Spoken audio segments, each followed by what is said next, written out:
got myself the Marshall Emberton. I didn't have the Marshall Stockwell 2. I still got the Marshall Stockwell 2. I've now got his little brother, little sister. This is the modern age.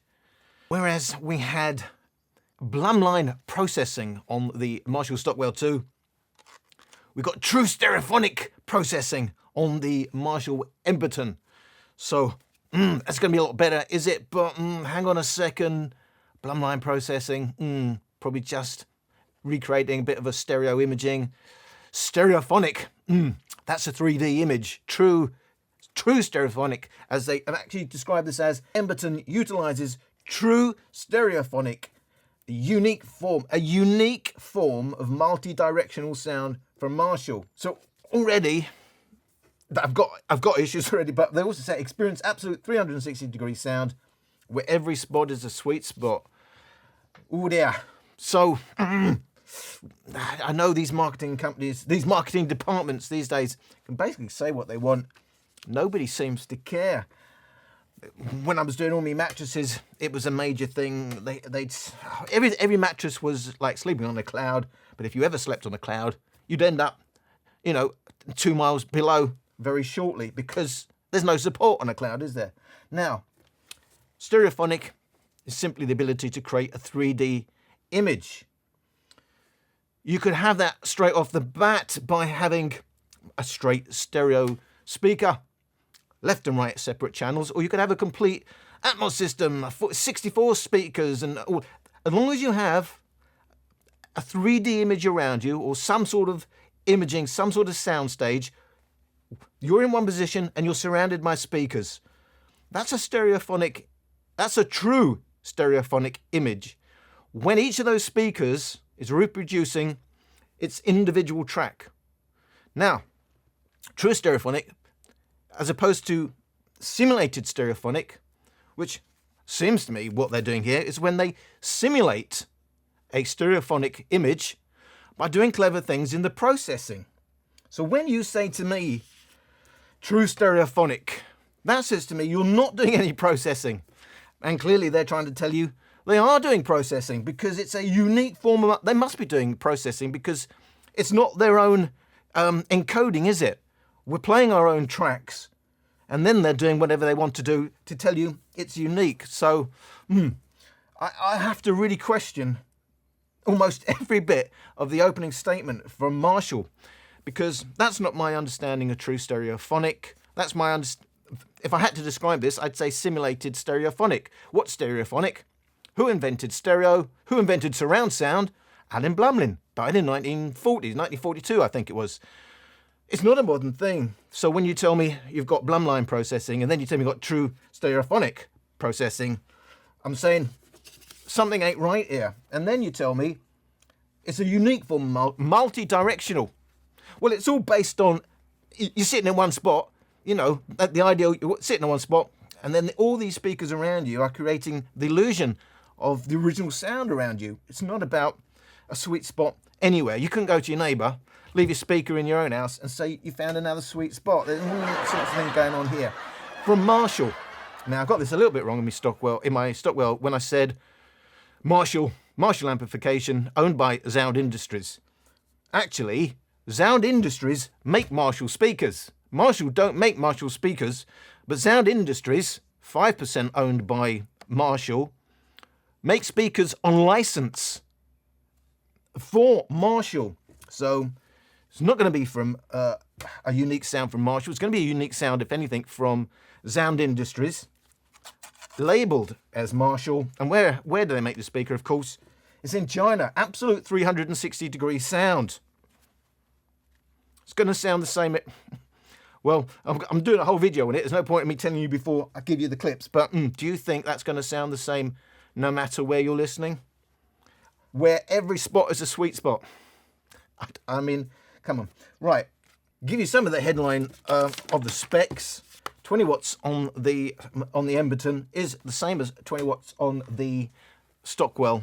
Two full range drivers and two passive radiators. It's £119 this morning when I checked on Amazon. That makes it the most expensive speaker on this table. By the way, it has one of the greatest turn on, turn off sounds I've ever heard from a speaker that size. I'm going to turn it on. Is that one of the meatiest sounds? That promises huge deep bass when I first heard that. And it does it each and every, when you turn it on, turn it off. That's fantastic. That's better than the huge JBL logo, although you don't have the huge JBL logo on the Flip 5. I'm sure you will on the Flip 6. As I said, on the table, I'm going to compare it with my pound-for-pound world champion around the £50 mark. That's actually £43. Nearly 3 of those is one of those. And at today's prices, £99 for the JBL Flip 5, compares to £119 for the Marshall Emberton. I think they are similar type of speakers. That's obviously a very chunky speaker. In terms of weight, the Emberton is the largest at 700 grams. Then we've got the Soundcore Boost 624 grams, 540 grams for the Flip 5. But they're all travel friendly. I don't call these ultimate travel speakers because I think JBL, the Charge 5 size is you just about get away with a bigger speaker, bigger sound, but still small enough for travel. But hey, I know a lot of you go tiny, you want it that big. And then you call it a travel speaker. But let me just say, clearly travel speakers, clearly travel friendly. Got a rubberized feel. I believe this is actually silicone. So these are all kind of travel, kind of throwabout friendly. I would say the least throwabout friendly is the Boost on this table. They are all 20 watts. They are all SBC codec. By the way, SBC codec. But I've got aptX on my Stockwell 2. Nowhere in any of the specs does a Stockwell 2 claim to have aptX. In fact, it says it doesn't. I can tell you my Stockwell 2 does run aptX. All Bluetooth 5, apart from the Bluetooth 4.2 on the Flip 5.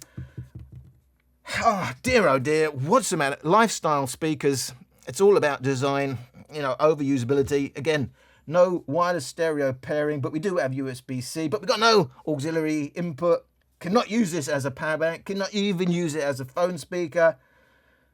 But it is IPX7. You can drop it into 1 meter of water. It will last for up to 30 minutes and still be okay afterwards. And not bad for YouTube. In fact, of the 3 speakers on the table, the most usable would be the Emberton. In my experience, on my Android, for me, that was my experience. 80 milliseconds is just about the point where you, just a little bit more, you'd get lip sync issues. If you're really looking, you'll notice it. But for me, that's very, very usable for Bluetooth latency on my phone.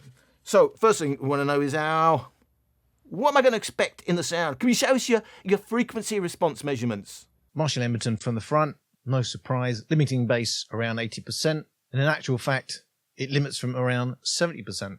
40% massively bass heavy, very V-shaped, not quite as V-shaped at 60%. By the time you hit 80%, it's more of a right arm up shape. So sort of flat. At this bass peak around 80 hertz, up to around the 400 hertz into the mids. Then we still get the dip, but not as much as at lower volumes. And then on the rise all the way, up to around 12, 13 kilohertz. That looks like it's going to be quite a bright sound. By the time we hit 100% volume, there is no bass at all. It's not just limiting, it's gone. So it's going to go from massively bass heavy to no bass at all.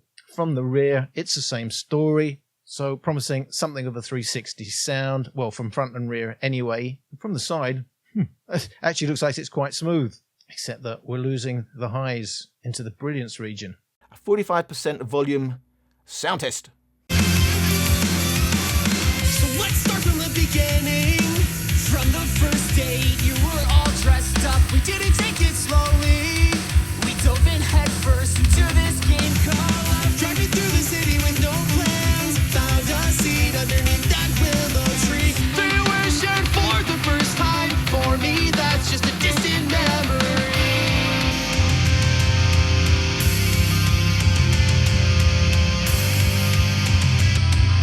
But for the first time, I think I feel okay. Because you're not here. Because you're not in my head. Because you're not feeding me your lies. Because I want you gone. You threw words with no resistance. You stabbed my back to go the distance. All the things I never said. I'd rather be caught dead. 'Cause I can't live with this existence. You made up words, yeah, you're persistent. All the things I never said. I'd rather be caught dead. My life became a game. You said talk to me, stay with me. They're not worth your time anyway. I guess I didn't need them either way. Last night doesn't know when to turn to. I was charmed by your constant lies. Your possession at my discretion. Too naive, I'm like your puppet. You're pulling the strings. You threw words with no resistance. You stabbed my back to go the distance. All the things I never said. I'd rather be caught dead. 'Cause I can't live with this existence. You made up words, yeah, you're persistent. All the things I never said. I'd rather be caught dead.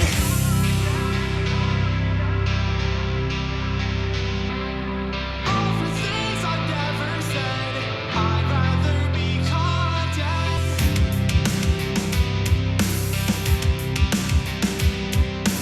All the things I never said. I'd rather be caught dead.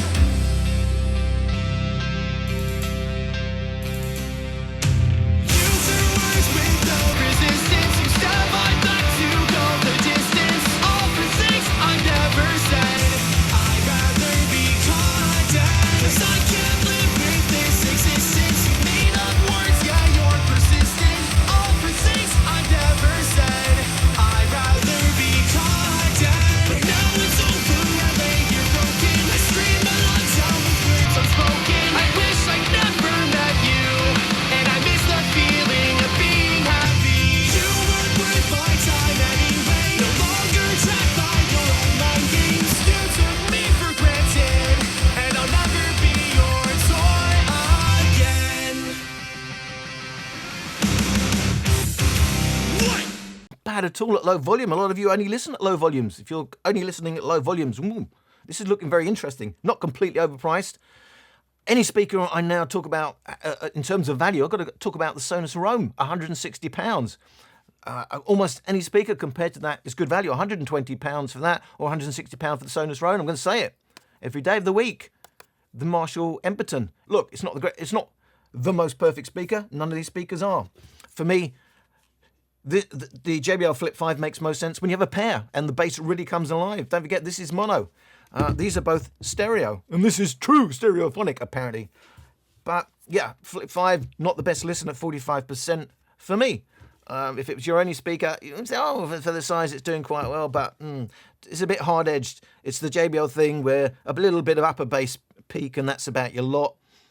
If you're used to smaller speakers, you're going to love that. But of these three, that's the worst listen for me, for my money, 45%, 50%. Very warm. Look, I've got one EQ that I'm trying to keep things simple. I have one EQ that's going to work for all volumes in the real world. If that's your only speaker and you're living that with that day and night, you're going to tune that EQ a little bit different at lower volumes, a little bit different at higher volumes. Certainly need more clarity at lower volumes, but still, for in my world, that kind of works as a one-off EQ.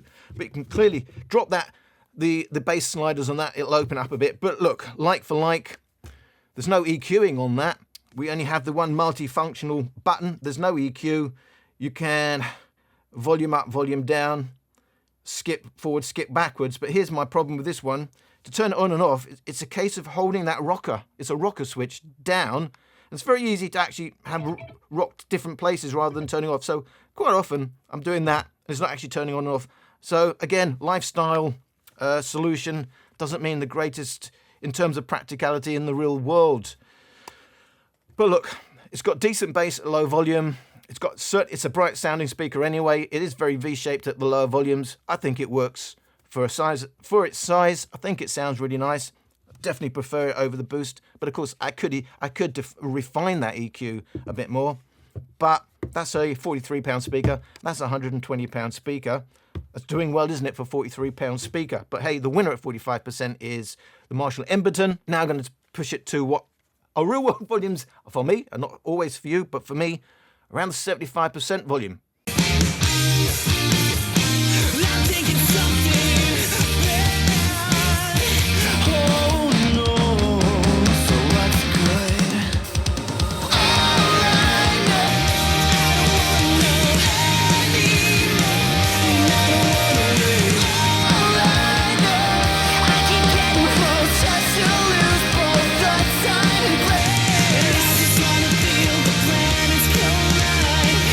Wanna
feel better, you will feel better.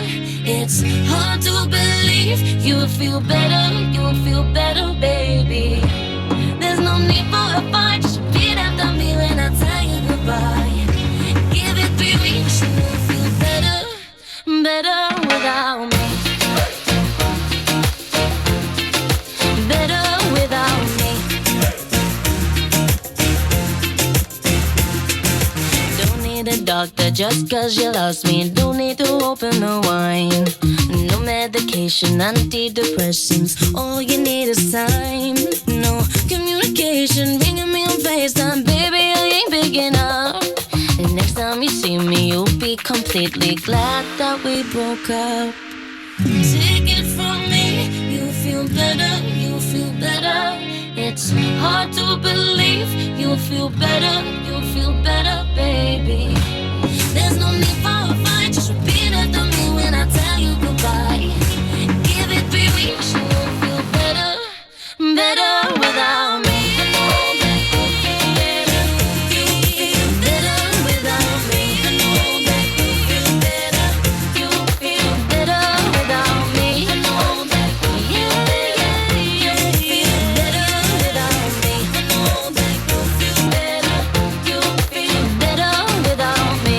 The Marshall is more upper bass heavy than the Boost. It's got a slight edge in terms of mid bass, but when it comes to deep bass, Soundcore Boost 3 decibels up on the Emberton at 60 Hz. The Soundcore Boost is 4 decibels up, but in overall bass, it's just edges towards the Emberton. The Soundcore Boost is mids heavy, whereas the Emberton edges towards being highs heavy. There's a bit of a miss around the 1 kHz where it's got that dip on the Emberton, and then it has that high-end rise. We've got a warmer sound on the Soundcore Boost, solid mids, but then falls off quite rapidly from 6 kHz. Emberton Flip 5. The Emberton does have more mid and upper bass than the Flip 5. Being heavier in the mids on the Flip 5, that adds up to a bit of a thinner, more brittle sound compared to the Emberton. The 5 just has the advantage in the deeper bass. None of these speakers are particularly accurate to the original track. Let's get that out of the way. However, of the 3 on the table, I would say the Emberton is the most true to the original track, but it just, as you saw from the frequency response, there is a suck out, you know, in the mids, especially around the 1 kHz mark, and then followed by a peak. So there's a dip, there's a peak. That's not going to be accurate, but it worked in terms of these size speakers. And it was a surprise to me. I was thinking, I'm going to put the Boost in and we'll all have a laugh. £120 speaker, but the Boost, the 43 quid speaker, it's kicking the what's-its off of the Emberton. But no, actually, yes, you can get you can get 2 of those for 80 quid, still have 40 quid left over, and have a stereo pair. But look, straight speaker for speaker, you can only have 1 speaker. It's going in your rucksack. It's going to be the Emberton for me, I would say. Especially when I saw the frequency, the measurements before I heard the speaker, it was a surprise that it still has enough bass to outbass the bass heavy Soundcore Boost, and it does it with added clarity. I am surprised it holds its own at these volumes. With my pound for pound world champion, the Soundcore Boost 2, I was expecting it to drop more bass. It clearly is dropping more bass. It's becoming quite lean. You know, it's edging on the hard edged. But I have to say, there's enough there for me to prefer to pick up the Stockwell where I was picking up the Boost. To me, this is already showing its age. A £43 speaker, a speaker £120. You know, basically the price that this was at. This is a very lean sounding speaker with an obvious upper bass. You know, that upper bass, when it's got pushed in the upper bass like that, it always gives it the hard edged nature. The fact that it's mono as well. So there's just more going on. It's just a more pleasing listen at these particular volumes. If you're going for the best value, of course, that's still your winner, the Boost 2. What we want to know is, okay, it's holding its own at 75%, but I've got people coming round. I'm having a party. They want me to push it at maximum volume. We're going to rock out. Do they all work now at 100% volume? One day I woke up inside your bubble, and I took to jail for sure. I know I'm lucky, my only crime is to be alive in your game of war. And I forbade it, your love so bold that I've waited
still the one I'll give myself to if you want it.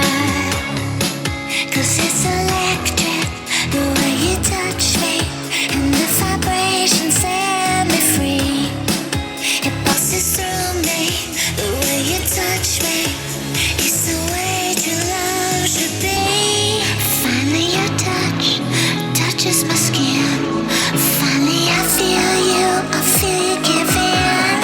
Finally you touch me again. You touch me, you touch me, you touch me again.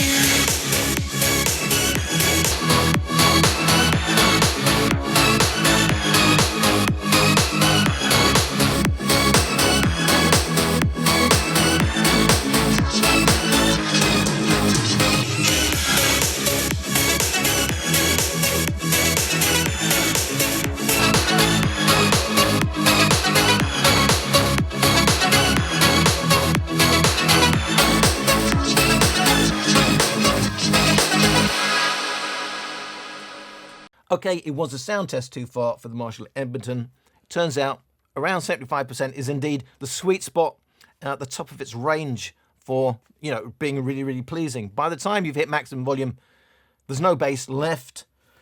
The winner here for me is the Sound Boost version 2. They call it the upgraded because it's holding on to the bass. It's the most pleasant to listen to. It's going louder anyway. Again, we've got this thing with Marshall, the sound industries, where for some reason they're a bit averse. I don't know, because Sound Industries, of course, is a Swedish company.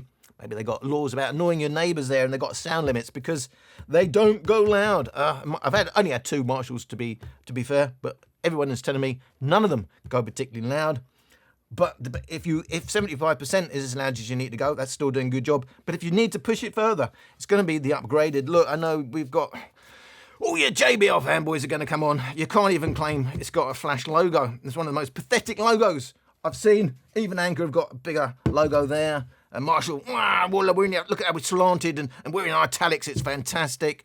Now, it's very upper bass. It's still got an upper bass nature. It's sharp, it's edgy, it's tinny. There's only one speaker I would even attempt to listen to at these volumes, at maximum volumes. It's going to be the upgraded 2. And hey ho, I do go to maximum volumes a lot. I've now got a decision to make. So which one am I going to pick up? The Marshall or the Soundcore Boost version 2 upgraded? 43 quid. I guess if it's about money, you know what you're doing. You're buying 2 of those. You're not buying one of those. But if it's about the single best sounding speaker at this size, although it's slightly bigger, slightly chunkier, I guess they are basically the same size.